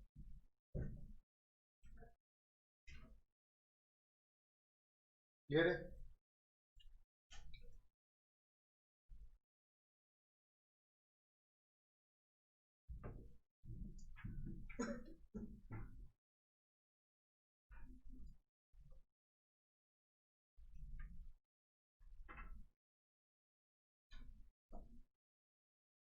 करें आगे, चलो अब देखो, ठीक है? अच्छा, प्रमोटर कितनी मेहनत कर रहा है, लग रहा है क्या कि मेहनत हो रही है प्रमोटर? लगेगी मेहनत, दिमाग लगेगा, क्या दौड़ भाग करेगा, समझ रहे? तो अब मान लो कि प्रमोटर बोल रहा है कि यार कुछ पैसे मेरे को कंपनी से इसी बात के मिल जाए कि मैंने इतनी मेहनत करी। पॉइंट समझ में आ रहा है? प्रमोटर का रेम्यूनरेशन किस बात का, कि हमने इतनी मेहनत करी। अब देखना समझ में आएगा तुमको, सिचुएशन लीगली कितनी अजीब सी है, समझ में आ रहा है? इमोशनल मत हो जाना, क्लियर है? ध्यान से सुनना, ठीक है? बहुत ऑब्वियस है कि तुमने कंपनी बनाई, समझ रहे? तो अगर मान लो इस मेहनत का कुछ पैसा होता है तो वो तुम्हें मिलना चाहिए, सही बात है, समझ रहे? लेकिन जैसे कंपनी बनी कब, बाद में ना, तो जो प्रमोटर है, समझ रहा है, अगर वो मान लो डायरेक्टर नहीं, प्रैक्टिकली नहीं होता ऐसा, लेकिन अगर मान लो लीगली वो डायरेक्टर नहीं, और अगर मान लो वो शेयर होल्डर नहीं, समझ रहा है? मतलब कि फर्स्ट डायरेक्टर्स भी अलग है, शेयर होल्डर्स भी अलग, कंपनी रजिस्टर हो गई, तो फिर वो प्रमोटर को क्या बोलेंगे? Thank you. पॉइंट समझना, क्लियर है? क्या प्रमोटर कुछ कर सकता है? क्या प्रमोटर कुछ कर सकता है? क्या वो हक से अपना रेम्यूनरेशन मांग सकता है? नहीं, क्योंकि जब वो ये काम कर रहा था तब उसकी कंपनी से ऐसी कोई बात ही नहीं हुई थी कि भैया हमारे को इसका रेम्यूनरेशन देना, फ्री में कर रहे थे तुम काम, और कंपनी तो थी भी नहीं। पॉइंट समझ में आ रहा है? ठीक है? तुम्हें क्या पता कैसे दिमाग वाली कंपनी बन जाएगी? मतलब पॉइंट समझ में आ रहा है? कैसे दिमाग वाले बोर्ड ऑफ डायरेक्टर में प्रैक्टिकली ये पैसा इसलिए मिल जाता है क्योंकि वो खुद किसमें शामिल हो जाते हैं, प्रमोटर लोग, बोर्ड ऑफ डायरेक्टर्स में और शेयर होल्डर, तो वो अपना रेम्यूनरेशन बहुत ऑब्वियस है इंक्लूड कर देंगे। लेकिन क्या होगा लीगली, क्या ये स्थिति बन सकती है? अरे कौन सी स्थिति कि रेम्यूनरेशन ना दे? लीगली क्या ये स्थिति बन सकती है कि वो रेम्यूनरेशन ना दे? बन सकती है क्या? तो बस यहाँ पर लीगल सिचुएशन जो आपको बताई गई, the promoters shall have no right, लेकिन यहाँ पर ना अनलेस लगा हुआ है, यानी कि लीगल राइट कब आ जाएगा किसके पास? प्रमोटर के पास, कि वो रेम्यूनरेशन उनको मिल जाए। तो ध्यान से समझना कि नॉर्मली तो उनके पास कोई अपने आप से कोई राइट नहीं होता उनके पास कि रेम्यूनरेशन मिल जाए या जो खर्चा उनने किया है उसकी भी रिकवरी हो जाए। पॉइंट समझो, जो खर्चा उन्होंने किया उसकी भी रिकवरी नहीं कर सकते भैया। कॉजी कॉन्ट्रैक्ट के हिसाब से कर सकते हैं, नहीं कॉजी कॉन्ट्रैक्ट में वो बंदा एग्जिस्टेंस में ही नहीं है, कंपनी एग्जिस्टेंस में है नहीं। पॉइंट समझ में आ रहा है? तो आप नहीं रिकवर कर सकते, लेकिन कब प्रमोटर ये पैसा रिकवर कर सकता है? कब? जब कंपनी बनने के बाद कंपनी प्रमोटर के साथ ये कॉन्ट्रैक्ट करे कि हाँ भाई चलो तुमको पैसा देते हैं। नहीं आ रहा समझ में? प्रैक्टिकली ये कॉन्ट्रैक्ट हो ही जाता है। क्यों? क्योंकि वो खुद शामिल हो जाता है। लेकिन लीगली क्या होगा? क्या ऐसा हो सकता है कि कंपनी प्रमोटर को लात मार दे? हाँ, आ रहा है समझ में? क्लियर है क्या? ठीक है, इसलिए मैं बोल रहा हूँ इमोशनल में तो ना बुरा लग सकता है तुमको ये। आ रहा है समझ में? ध्यान रखो। Unless the company after incorporation has contracted for the same. आ रहा है समझ में? ठीक है, देखो क्या बोल रहे हैं। Even where the, अच्छा समझो इसको छोड़ो। अब देखो तो मतलब प्रमोटर्स को डर लग रहा है क्या कि यार अपन इतनी मेहनत करेंगे अपने को रेम्यूनरेशन में देंगे। कह रहे हैं आर्टिकल तो मैं ही बना रहा हूँ ना। आर्टिकल क्या है? Rules and regulation. हमने उसके आर्टिकल में लिख दिया कि जैसी कंपनी बनेगी तो उसके आर्टिकल में जाएंगे, उसको अपने आर्टिकल की बात माननी पड़ेगी। आर्टिकल में लिखा है कि वो प्रमोटर को रेम्यूनरेशन देना पड़ेगा, लेकिन कानून क्या कहता है? कह रहा भले ही तुम किस में लिख दो आर्टिकल, क्या उसके पैसे मिलेंगे क्या प्रमोटर को? हक से तो नहीं मिलेंगे। आ रहा है समझ में? तो even where the article provide that the company shall pay remuneration to the promoters और reimburse expense incurred by them, such a provision is not binding on the company. यानी एक ही रास्ता है क्या? कंपनी बनने के बाद उसका कॉन्ट्रैक्ट है। आ रहा है समझ में? प्रैक्टिकली ये हो जाता है, लीगली ये जरूरी नहीं है। पॉइंट समझ में आ रहा है? क्लियर है? कंपनी प्रमोटर के साथ कैसे कॉन्ट्रैक्ट करेगी? कंपनी सेपरेट लीगल एंटिटी है, तो मान नहीं सकते ना कि कंपनी अलग पड़ती है। कैसे होता है कॉन्ट्रैक्ट लिख के? मतलब क्या चाह रही हो?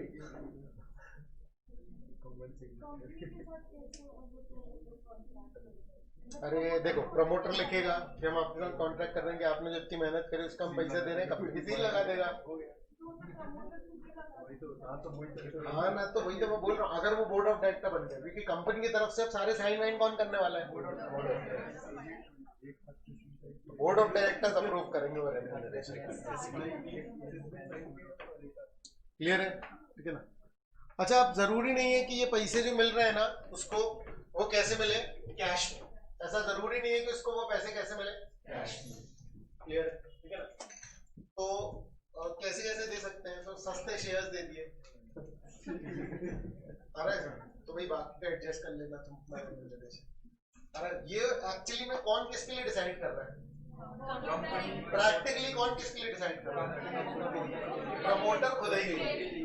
प्रैक्टिकली कौन किसके लिए डिसाइड कर रहा है? प्रमोटर है ना? लेकिन लीगली बढ़ रहा है कि ऐसा राइट ले लो कि कंपनी के शेयर्स फ्यूचर में एक फिक्स प्राइस में ले लो। अरे सर कि हम 4 साल बाद कंपनी के शेयर 20 रुपए में खरीदेंगे। अरे सर ठीक है ना? इसको ऑप्शन ऑन कैपिटल बोलते हैं, ऑप्शन ऑन शेयर कैपिटल। ठीक है कि कंपनी प्रमोटर्स की जो प्रॉपर्टी है वो हायर प्राइस में खरीद लो। बहुत ही बकवास सी बात है। अरे सर तो ज्यादा प्राइस में खरीदा तो पैसे क्या हो गए? वो जो एक्स्ट्रा पैसे वो क्या हो गए? रेम्यूनरेशन हो गया, या लमसम कैसे ही पे कर दिया है। कैश तो लो, कैसे ही ले जाओ, कोई दिक्कत की बात नहीं। क्लियर है? ठीक है। या तो फिर जो प्रॉपर्टी परचेज करी कंपनी ने उसका कमीशन जो है वो पे कर दिया, उसके कमीशन के नाम से पे कर दिया कि देखो इसने प्रॉपर्टी दिलवाई हमको। ऐसा कौन किसको बोल रहा है? कंपनी बोल रही है प्रमोटर को कि तुमने हमको प्रॉपर्टी दिलवाई, ये लो कमीशन, प्रॉपर्टी की वैल्यू। ठीक है ना? और लास्ट जो प्रमोटर ने शेयर्स बिकवाए उस पे उसको क्या दिलवा दिया? पॉइंट समझ में आ रहा है क्या? क्लियर है? ठीक है ना? तो ये मोड ऑफ पेमेंट है। ये भी एक बार आ गया था बहुत पहले। आ रहा है समझ में? ठीक है ना? तो देखो क्वेश्चंस देखो। Right a brief note on the liabilities of promoters. ठीक है, अभी खत्म नहीं हुआ है क्योंकि प्री इनकॉर्पोरेशन कॉन्ट्रैक्ट करके एक टॉपिक है, समझ में आ रहा है, जिसमें इसके हिंट्स जो है वो लगेंगे हमको। आ रहा है समझ में? मतलब कि देखो समझना लीगली क्या होता है। प्रमोटर कॉन्ट्रैक्ट कर रहा है, कर किसके लिए रहा है वो? कंपनी के लिए, लेकिन कंपनी तो एग्जिस्टेंस में है नहीं, यानी कंपनी के बनने के पहले के सारे कॉन्ट्रैक्ट्स बेसिकली किसके नाम से होने वाले हैं? प्रमोटर के नाम से होने वाले हैं। और अगर प्रमोटर के नाम से होने वाले हैं, समझ आ रहा है, तो प्रमोटर उसके लिए लायबल होगा। तो वो लायबिलिटी कैसे ट्रांसफर होती है कंपनी की तरफ, और उसका टाइमिंग क्या है, आ रहा है समझ में? ठीक है ना। थर्ड पार्टी के का किस तरीके से मूव होगा, वो सारा कुछ जो है वो आगे अपन पढ़ने वाले हैं। समझ में आ रहा है? तो ये जो क्वेश्चन है इनमें से नोट कर लो, ठीक है ना। क्या क्या करोगे आप?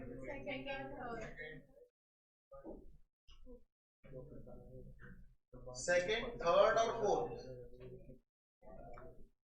सेकेंड, थर्ड और फोर्थ, ये duties of promoter, liabilities of promoter से है ना, सेकेंड, थर्ड और फोर्थ।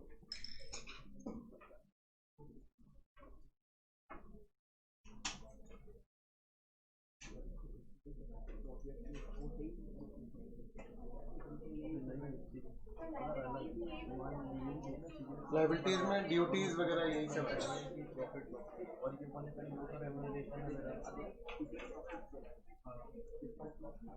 चलो टॉपिक नंबर 2.8 निकाल लो।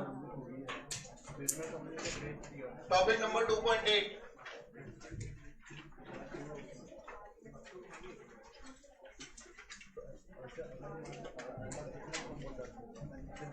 है क्या? नहीं मिल रहा। पेज नंबर 2.11 पे है, 2.11 में सबसे नीचे प्री इनकॉर्पोरेशन कॉन्ट्रैक्ट। इनकॉर्पोरेशन बोले तो रजिस्ट्रेशन, क्लियर है? ठीक है, प्री इनकॉर्पोरेशन, इसके जस्ट बाद ये टॉपिक जुड़े में है, ठीक है, इसलिए मैं करवा दे रहा हूं। ठीक है, किसको बोलेंगे प्री इनकॉर्पोरेशन कॉन्ट्रैक्ट? नाम से क्लियर है, जो इनकॉर्पोरेशन के, इसका दूसरा नाम क्या है? Preliminary contracts. दूसरा नाम क्या है? Preliminary contract. इन दोनों नाम से एग्जाम में क्वेश्चन आते हैं, आ रहा है सामने? क्लियर है? ठीक है ना। तो जो बात मैंने अभी आपको बताई उसी को अपन डिस्कस कर रहे हैं। Pre incorporation contract means a contract entered into bye the promoters on behalf of the, देखो कंपनी नहीं बोल रहा, क्या बोल रहा है? प्रपोज। वर्ड्स पे ध्यान दो, पॉइंट समझ में आ रहा है? प्रपोज कंपनी क्यों? क्योंकि अभी बनी। क्लियर है? Before, that is before incorporation of a company. These contracts are usually made by the promoters to acquire some property or rights for the proposed company. जो कंपनी बनने वाली है उसके लिए कुछ कॉन्ट्रैक्ट्स जो है, आ रहा है समझ में? ठीक है ना, करने पड़ रहे हैं हमको। क्लियर है ये? ठीक है ना। फिर देखो, तो ये जो पैच है, समझ रहा है, ये कौन सा पैच है कि कब प्रमोटर के द्वारा एंटर किए गए कॉन्ट्रैक्ट्स की जिम्मेदारी कंपनी की होगी। आ रहा है समझ में? ठीक है ना। लिख लो कि अगर ये किया तो कॉन्ट्रैक्ट्स की जिम्मेदारी प्रमोटर के सर से किसके सर पे चली जाएगी? Hello, company. नहीं समझ में आया? फिर से सुनो, ठीक है। अगर ये किया, ये 4-5 पॉइंट्स अगर वैलिड होंगे ना, तो जो कॉन्ट्रैक्ट है उसकी जिम्मेदारी प्रमोटर के सर से किसके सर पे चली जाएगी? कंपनी के सर। क्लियर है? देख लो इसको।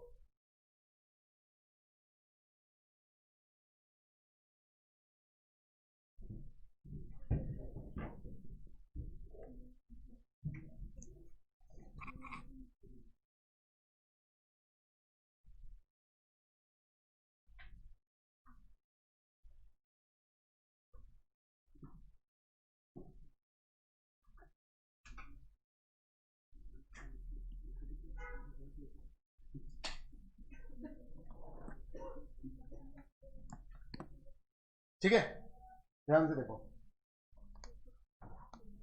ठीक है, अच्छा, अब बहुत ध्यान से, हम कौन सा एक्ट पढ़ रहे हैं? Companies act. आ रहा है समझ? ठीक है ना। अब एक व्यक्ति अगर कुछ करता है तो उसकी जिम्मेदारी दूसरे व्यक्ति पर चले जाए, समझ रहा है? ऐसा एक टॉपिक एक पर्टिकुलर एक्ट में कवर्ड है, समझ रहा है? उस एक्ट का नाम है स्पेसिफिक रिलीफ एक्ट 1963। सीएस वालों को तो कोर्स में ही आ रहा है समझ में, अभी इसी लेवल पर है आपको। ठीक है ना, EBCL में है, ठीक है। सुनो ध्यान से, तो वो जो स्पेसिफिक रिलीफ एक्ट है उसके सेक्शन 15 और 19 के हिसाब से समझ में आ रहा है, प्रमोटर्स के किए एक्ट के लिए कंपनी कब लायबल होगी, प्रमोटर्स के किए एक्ट के लिए कंपनी कब लायबल होगी। तो हमने कॉन्ट्रैक्ट एक्ट में भी पढ़ा था, अभी मैंने बताया था आपको नोवेशन, आ रहा है समझ में, ठीक है। तो जैसे मान लो ए है, वो ए लिमिटेड बनाने वाला है, समझ में आ रहा है, तो वो तय कर रहा है कि भैया कंपनी की जगह कहां पर, उसने एक जगह देखी और उसने मान लो कि क्या हुआ, वो गया वो जगह किराए से लेने, तो बी की वो जगह थी, ए जो है वो बी के साथ कॉन्ट्रैक्ट कर रहा है, समझ में आ रहा है, ठीक है ना। अब वो कॉन्ट्रैक्ट में लिख रहा है कि भैया जो कंपनी बन रही है जो ए लिमिटेड, उसके लिए हम क्या कर रहे हैं, ये कॉन्ट्रैक्ट जो है वो कर रहे हैं, आ रहा है समझ। लेकिन जिम्मेदारी अभी किसकी है, किसकी है, पॉइंट समझ में आ रहा है, क्योंकि वो जो बी है उसके साथ कॉन्ट्रैक्ट कौन कर रहा है, ए कर रहा है या ए लिमिटेड कर रहा है, क्या कॉन्ट्रैक्ट में ए लिमिटेड का उल्लेख है, हाँ, समझ में आ रहा है, क्या ए लिमिटेड की जिम्मेदारी है, पॉइंट समझ में आ रहा है। क्या कॉन्ट्रैक्ट में ऐसा लिखा जा सकता है कि कॉन्ट्रैक्ट बनने के बाद ए लिमिटेड उसको अडॉप्ट कर लेगी, फिर आप उसको देख लेना, क्या कॉन्ट्रैक्ट में ये लिखने से ए लिमिटेड की जिम्मेदारी आ जाएगी, ए लिमिटेड की जिम्मेदारी कब आएगी, जब ए लिमिटेड अपने सर पे वो जिम्मेदारी ले। लेकिन ये बात उस थर्ड पार्टी को पहले ही क्लियर कर सकता है कौन, ए। मेरी बात बहुत ध्यान से समझना, अगर ए ने बी के साथ कॉन्ट्रैक्ट ऐसा किया कि भैया मुझे एक जगह किराए से दे दो, उसके बाद वो कॉन्ट्रैक्ट किसको पलटा रहा है, कंपनी को, तो ये नहीं हो सकता ऑटोमेटिक। इसके लिए फिर आपको नोवेशन करना ही पड़ेगा, मतलब आपको कंपनी को बैठाना पड़ेगा, थर्ड पार्टी को बैठाना पड़ेगा और खुद बैठना पड़ेगा। कॉन्ट्रैक्ट के जो टर्म्स हैं उसको बहुत ध्यान से समझना, क्लियर है, ठीक है ना। कि जब ए कॉन्ट्रैक्ट करने जा रहा है तब उसने लिखा कि भैया देखो ये कॉन्ट्रैक्ट मैं कंपनी के लिए कर रहा हूँ, कंपनी के इनकॉर्पोरेशन के बाद ये कॉन्ट्रैक्ट कौन अडॉप्ट कर लेगा, कंपनी। तो थर्ड पार्टी को ये क्लियर है क्या कि ये कॉन्ट्रैक्ट किसके सर पे चले जाएगा, कंपनी। लेकिन वो कॉन्ट्रैक्ट एक्चुअल में कंपनी के सर पे कब जाएगा, जब कंपनी इनकॉर्पोरेट होने के बाद वो कॉन्ट्रैक्ट को अडॉप्ट वर्ड इंपॉर्टेंट है यहाँ पर, और याद रखना रैटिफाई वर्ड से कुछ नहीं होगा, रैटिफाई नहीं कर सकते, ऐसा लिखा हुआ है, पॉइंट समझ में आ रहा है, क्लियर है। चलो देखो, तो अगर ये 5 बातें होंगी, ये कहता है कि a company as well as the other party, मतलब अभी कॉन्ट्रैक्ट में कौन है, ए और बी, लेकिन कॉन्ट्रैक्टिंग पार्टी में ए अलग हो जाए और कौन कौन पिक्चर में आ जाए, ए लिमिटेड और बी। ऐसा कब होगा, is bound by a pre incorporation if the following conditions are satisfied. सारी फॉलोइंग मतलब सारी। एक तो कॉन्ट्रैक्ट कब हुआ है, पहले, इनकॉर्पोरेशन के पहले, क्योंकि इनकॉर्पोरेशन के बाद होता तो फिर तो कंपनी के नाम पे हो जाना चाहिए था। दूसरी बात, जो कॉन्ट्रैक्ट हुआ है वो कंपनी के पर्पस पे हुआ है, कंपनी के पर्पस के लिए हुआ है। The contract so entered is for the purpose of the company, that is the promoters entered into the contract on behalf of the proposer. मतलब कॉन्ट्रैक्ट में इस बात का मेंशन होना, इस बात को मेंशन होना जरूरी है क्या, कि वो कंपनी के लिए कर रहा है। अरे मतलब उसने पर्सनल कर लिया तो फिर ये नहीं ऐसे एकदम से जाएगा। तीसरी बात, आप जो भी एक्ट कर रहे हो, फिर कल को जब कंपनी का मेमोरेंडम बनेगा तो कंपनी को अलाउड होना चाहिए वो काम करना। आपको पता है कंपनी वही काम कर सकती है जो उसके मेमोरेंडम आर्टिकल्स में लिखा हो, तो आप ऐसा कोई काम मत लिख देना उसमें, ऐसा कोई कॉन्ट्रैक्ट मत कर लेना जो कंपनी के मेमोरेंडम आर्टिकल से ही बाहर हो, क्योंकि वो कंपनी की दम से ही क्या हो जाएगा फिर बाहर। पॉइंट समझ आ रहा है। तो warranted by the terms of incorporation मतलब कि the contract falls within the clauses contained in the object clause, company के बिजनेस से रिलेटेड होना चाहिए। ये बात अपन मेमोरेंडम में और डिटेल में करेंगे कि कंपनी वही काम कर सकती है जो उसके मेमोरेंडम में लिखा हो, क्लियर है। उसके बाद फिर क्या है, कंपनी ने एक्सेप्ट कर लिया वो कॉन्ट्रैक्ट, मतलब कंपनी का क्या करना जरूरी है, उस कॉन्ट्रैक्ट को एक्सेप्ट करना। आ रहा है समझ में। यहाँ पर एक्सेप्ट वर्ड को और मैं क्या वर्ड से यूज कर रहा हूँ, अडॉप्ट, अडॉप्शन, क्लियर है। लास्ट है कि कंपनी ने कम्युनिकेट कर दिया अपना एक्सेप्टेंस किसको, अदर पार्टी, मतलब कि हमारे एग्जांपल में डी को। रीड कर लो इसको,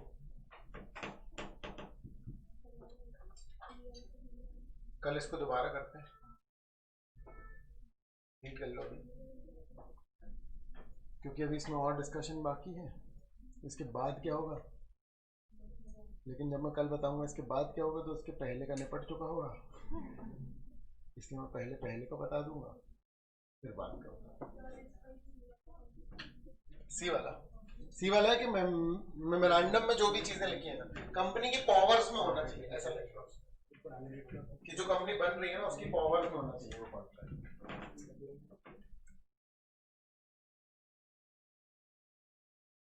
ये सी वाला पॉइंट अपन वो वैलिड ऑफ रेटिफिकेशन से रिलेट कर सकते कि पावर होनी चाहिए, वही एक्ट रेटिफाई होता है।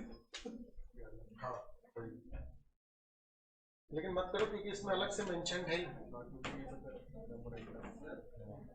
अगर अपन प्रैक्टिकली देखें तो कंपनी जब बाद में आएगी वोडाफोन का जीरो नहीं है।